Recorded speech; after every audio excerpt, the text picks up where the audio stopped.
So,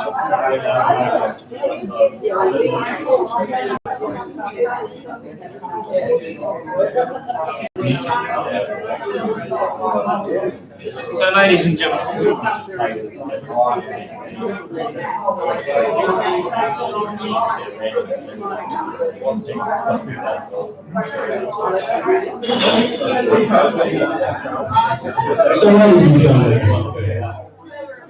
we're about to get the formal proceedings underway here.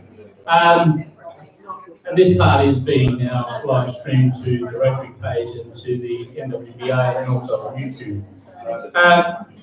Bit of news though. Might be a bit of cheering in the room. John Pike has stepped down as the coach of the Adelaide Crows.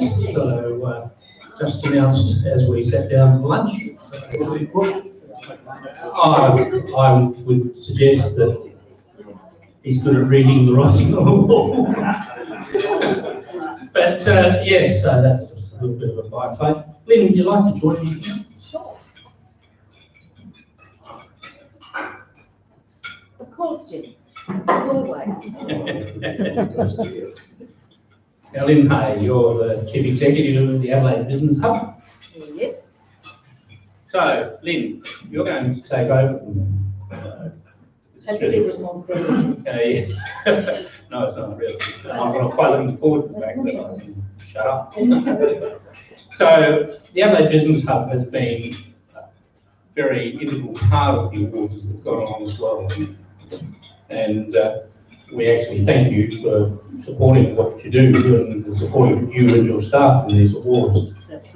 So it has been. I'll give you that microphone. Thank you. You're going to keep that microphone. All right. No, it has been our pleasure. Thanks very much, Jim, and thanks to Northwestern Rotary.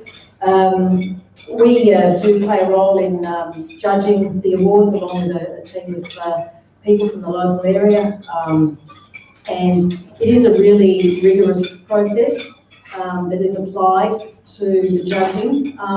So, you know, really, I congratulate everybody, in fact, that submitted an application for the awards this year.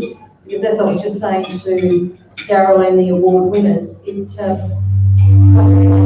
forces a bit of a strategic planning process for your business in terms of the sorts of questions that are asked. So in of itself, I think it's really intrinsically valuable exercise, and practice makes perfect. Those that have won perhaps have submitted before and weren't successful, but kept on with it and managed to I'm going to throw this thing out, actually. That's me. I'm talking too loud, that's all. Okay. Yeah. So, yeah, look, it is a privilege to have been asked to interview the winners today. So, what I'd like to do, Jim, do you want another seat or can I invite them up? You can invite them up because I'm going to get out of the way now. Rightio, okay, no problem. This is almost a bit high. Okay. Would our winners like to come up? I'd like to introduce Darryl from OTR and Catherine from Texas County and Tanya from Young Traders. Well, we'll share microphones or not. Yes, we've got the guitars will be out in a minute. Okay. Now, during the awards presentation, and probably since some of you may well clearly be familiar with the business owners and managers at hand here, but I thought that before we started some detailed questions so that everybody gets to know you a little better, and also I think it's crucial today to actually share how you've achieved the success so far, that you have managed to achieve in businesses and what those key factors for success have been. So before we get chatting about that, I thought I'd start with the opportunity for you to give the audience a 10-second pitch about your business so that they really get the gist of what it is that you're about. Way you go, carry on. My name's Darryl, I'm the General Manager for OTR. So we're the largest private employee in South Australia. 145 sites, 3,500 local team members. And rapidly growing and expanding into state as well as within South Australia. We just opened another store at Green Acres today. So Family-owned business, still run by the three brothers. Very proud to be private in South Australia. So. Well done, thank you. Catherine. Hi. Hi, I'm an accountant. That's not very good pitch, but no, we actually run Tic Tacs down in Port Adelaide. We're a local firm. We've actually expanded into financial advice kind of things. We're there to help pretty much your everyday client from an individual right through to a decent kind of business. We do specialise in. We're also there to help you on your financial journey, depending on where you're going for retirement planning or just general advice for anything really. So we're there to help. We can't help, or at least tell you, but we'll always put you in touch with someone we know who can. Thank you, well done. Tanya. Well, hello. I own and run Yarn Trainer, which we opened up last year, and we are a retailer of, as the name suggests, yarn, accessories. We do classes, and we are also a producer ourselves. So when I say we're a retail business, we are a combination of an online business, and we also have a retail frontage in Port Adelaide. Well done, thank you. Just picking up a little bit of our conversation that we were having over lunch. I'm not sure about your background, Darryl, but certainly talking to Catherine and Tanya, you both came from a corporate background and apparently got over it and decided to establish your own business, being the innate entrepreneurs that you are. Can you just tell us a little bit about that experience, I suppose, and what it felt like on day one when you did start your very own business? I think the first thought that goes through your head is it's usually, oh my God, what have I just done? And that was very much for the first day, the absolute shock, rabbit in that stomach headlights. But what you realise very quickly is that you do know this stuff. I come from a background where I started out as a graduate for 4 months as in the UK. And then I segued into a world of commercial analysis and working for other retailers. So when I opened on the first day, it's like, oh my God, this is a scary thing. But you realise you do know what you're doing. You do have the skills.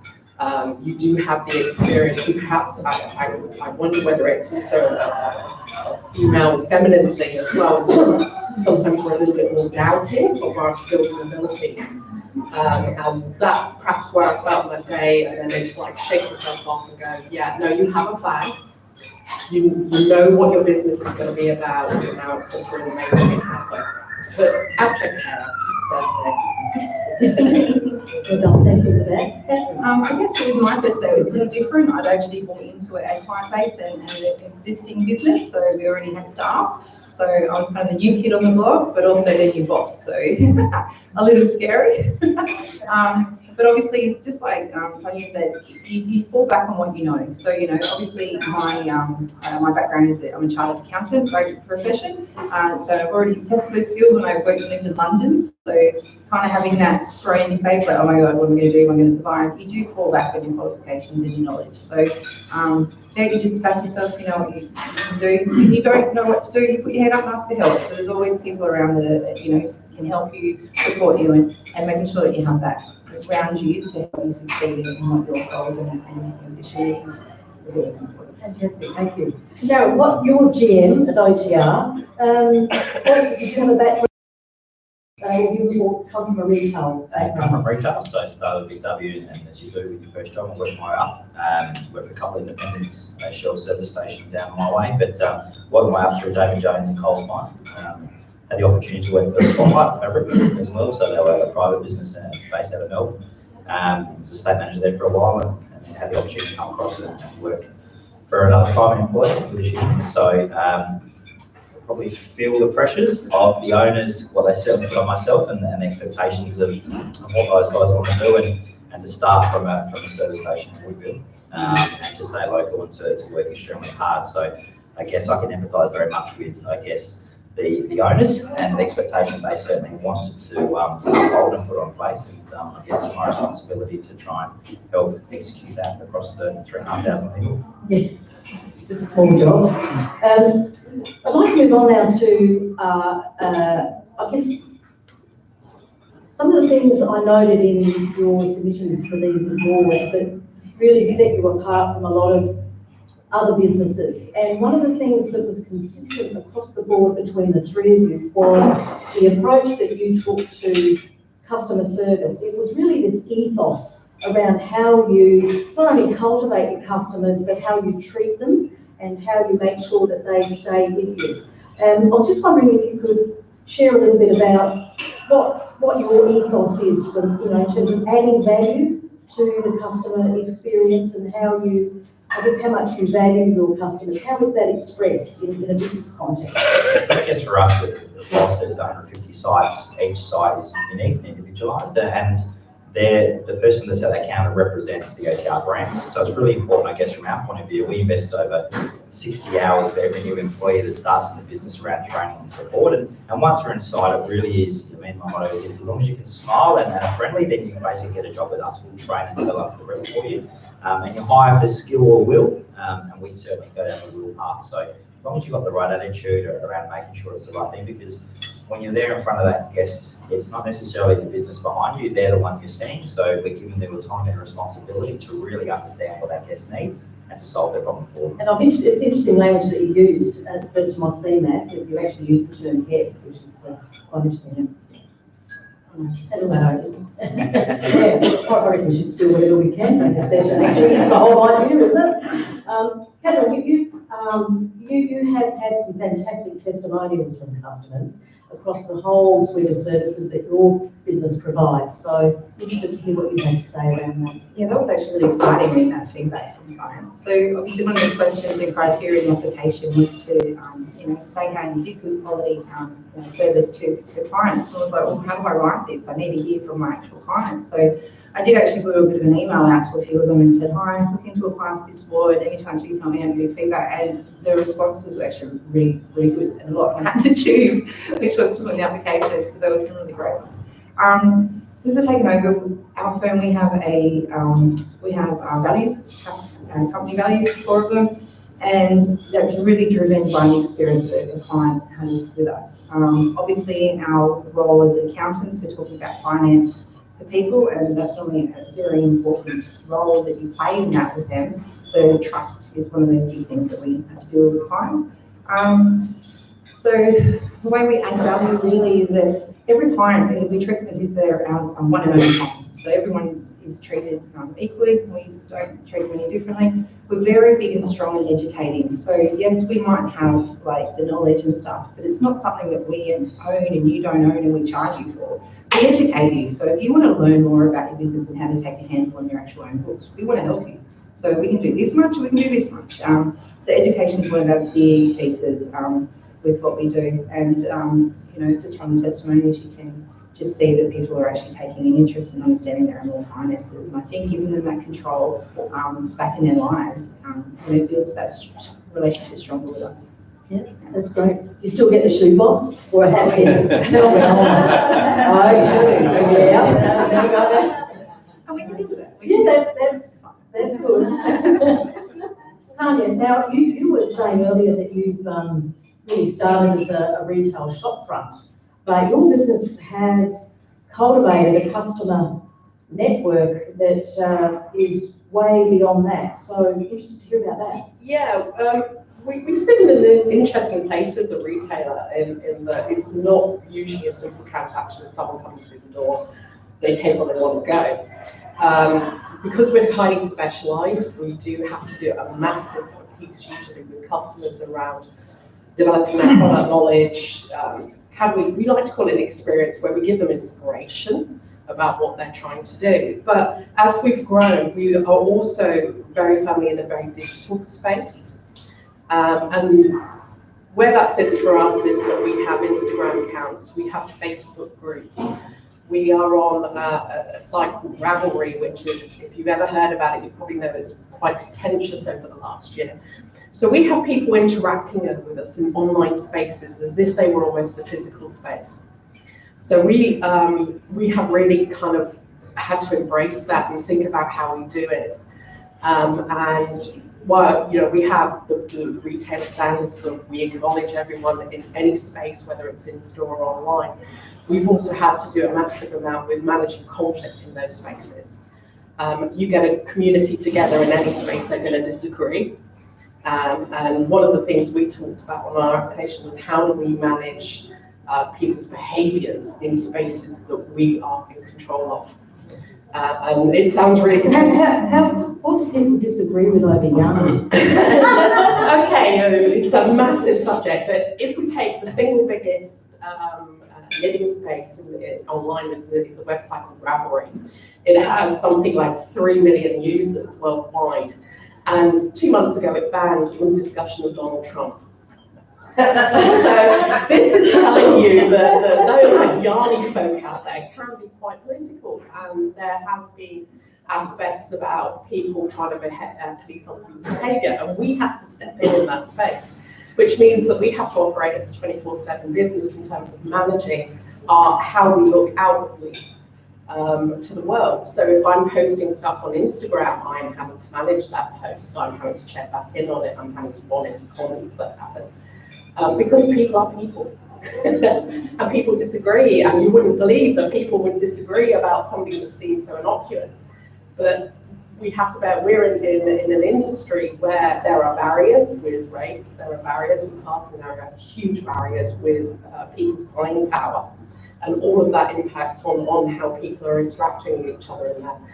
Our average basket size can easily be into hundreds of dollars. And that automatically starts saying things about our customers and who they are and where they sit. So it's an interesting topic, and we actually had to address that. So I fall over this bus. No drinking today, what have you had? Yeah, so we've actually had to address conflict in those spaces. And I think as a retailer, you have to address that now. Well, I think as any business, you have to address it. And it segues nicely actually into this subject that I just want to talk about for a minute with the three of you around the application of digital technology, either in systems or in sales or communications and marketing, and it touches every aspect of the business, doesn't it? Just staying with you for a moment, and then I'll briefly move on to Catherine. As a small outfit, how do you go about managing engagement in that space? Because it does go to business credibility. Absolutely. And once you open up the proverbial, Pandora's box, as you've just actually illustrated, how do you manage that? Do you stay up all night? I mean, sometimes. I will put it in context. I can name 3 businesses that were yarn-based businesses in Australia that were destroyed in the last year by a single post that they put online. So we have very strict rules that we publish on our website, and it's on our Instagram and our Facebook about what behaviours are acceptable and not acceptable. And you transgress that line, you are gone. If I'm going to put a post out, I may try I'm able to monitor it. If I'm not able to monitor it, I don't put the post out.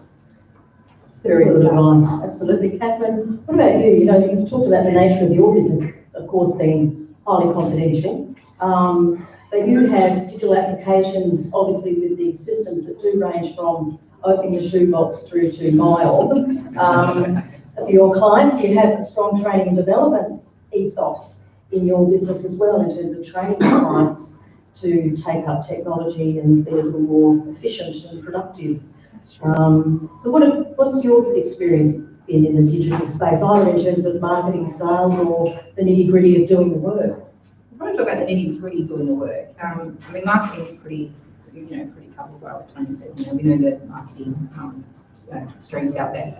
Nitty-gritty, like we said, we did with anyone from a shoebox right through. So we work. Every client's different. Every business is different. So you can't have a holistic approach to every client. You need to work out what's going to be best for them and what they're going to be more likely to engage in. All right. You have clients that do not want to turn a computer on. You have clients that they prefer to code for a website. So it's understanding how much they want to engage, how much their skills are, but it's also we need to stay on top of what we know is happening out there in the scene for each industry, but also in the accounting world as well. So we are heavily probably leaning towards a software program called Xero. Xero is quite cloud-based. It was probably one of the accounting software that's come up where Maya used to pretty much be in control of the accounting work all the time. This accounting firm tends to, well, Xero tends to reinvest in their R&D. So knowing that you've got someone out there, a software provider that's out there looking to develop more and buying more, they've got a lot of different applications that they team up with in partnership. So it's not like we own this and no one can use it kind of thing. So that opens the doors to a lot of digital ability happening out there. So we try and keep on top of what's happening in that world. We have a hairdresser walk in the door the next day. We kind of know our hairdressers, we know that there's these free apps out there and things. So we look and see how they dealing with their today processes in their business and how we can maybe implement and offer them and just telling them what's out there, knowledge-wise, so that they can adapt it and improve their processes. I kind of do have a good motto where it's like, how many clicks does it take you to do it? So if it takes too many clicks, don't do it that way. There's got to be a more efficient way. It's just a matter of finding it, really. Yeah, counting's not just about bookkeeping anymore, is it? That's for sure. Daryl, all I'll say to you is thank God you invented that coffee app. That's probably the greatest invention ever.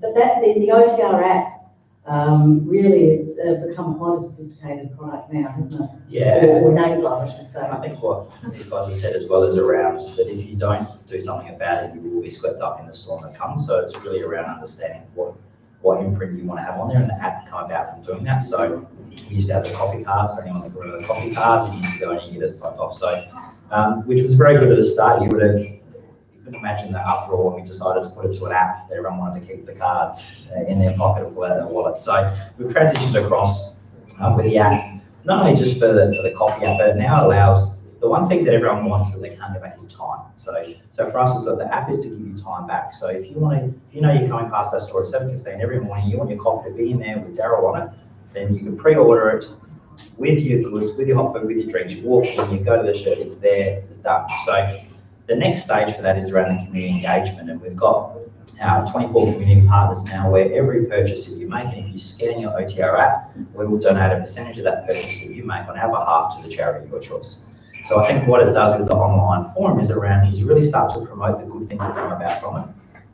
There's that many apps out there, there's that many websites available, so let's start to put the good causes to use and intertwine it from one. So the next thing we're looking toward is around that membership. So you may get a discounted fuel price, and you may get free car washes for a month for a membership base. So it's about how do you take this app, how do we give your 5th coffee free, your 5th Krispy Kreme donut free, how do we have it there ready for one time and then on behalf of that purchase, we're also going to donate a percentage of our money to the charity of your choice.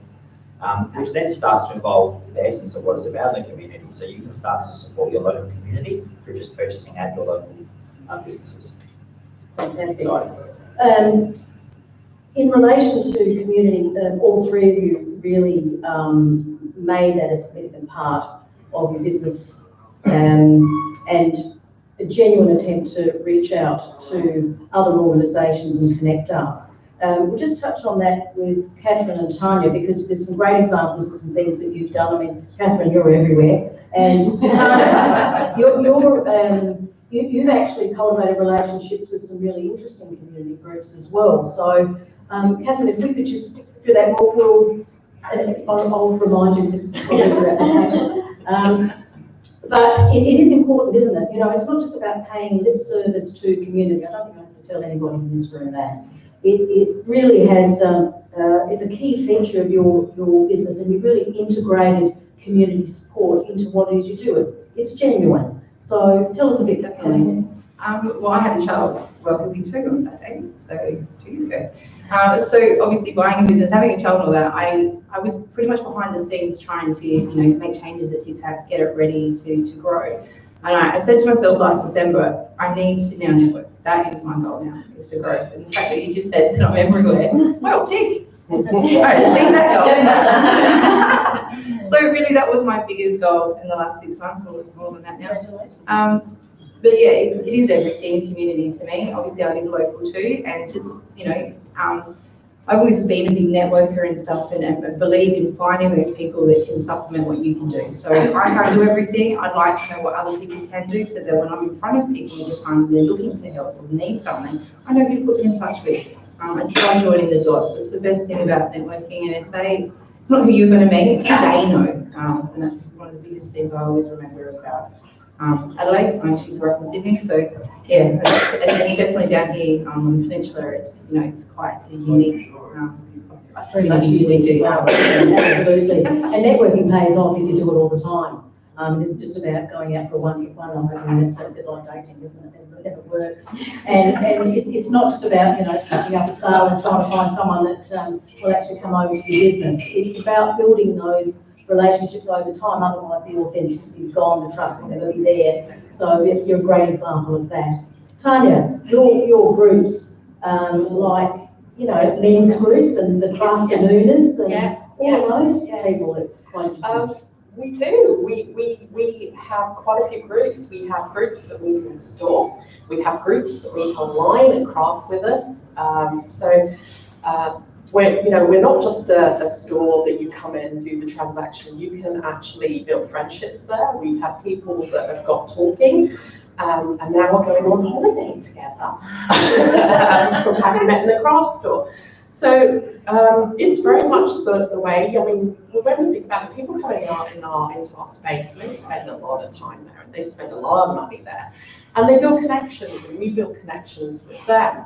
And that's one of the things we're very focused on. So you can choose to be part of our group, our families online. You can choose to be in the store, and you can have discussions with us and talk with us through various platforms. Everyone who makes any type of contact with us, whether it's through liking a post or whatever, will get acknowledged. And that's very much kind of how we've worked as a community. We've also done some very specific things as well, as looking to work with people that have been poorly represented within the yarn industry. So, for example, we do a lot where we bring in guest makers. And we've tried to focus on people that have had either disabilities or mental health issues. And we've also done a program where we specifically worked with people of colour to develop products in conjunction with us. And we wanted to do it as a real, not as a lip service, so that we'd be crystal clear that it's a proper commercial arrangement. We pay you for your time that you spend on it. It's not about you getting exposure. So we wanted to do very real things to support what was a very disparate group within the local area. And we found some fantastic people along the way that we've been able to work with, and that's been great. Fantastic. Well, time's upon us now. It's been a pleasure to interview you today. I'm sure everybody else has learned a lot hearing about what you've had to say and how you've gone about it. Once again, on behalf of Northwest Business Alliance and Port Adelaide Rotary and everybody here, congratulations on your achievements, not only with the award, but also with your businesses. You're an inspiration to our community, so thank you very much. Thank you.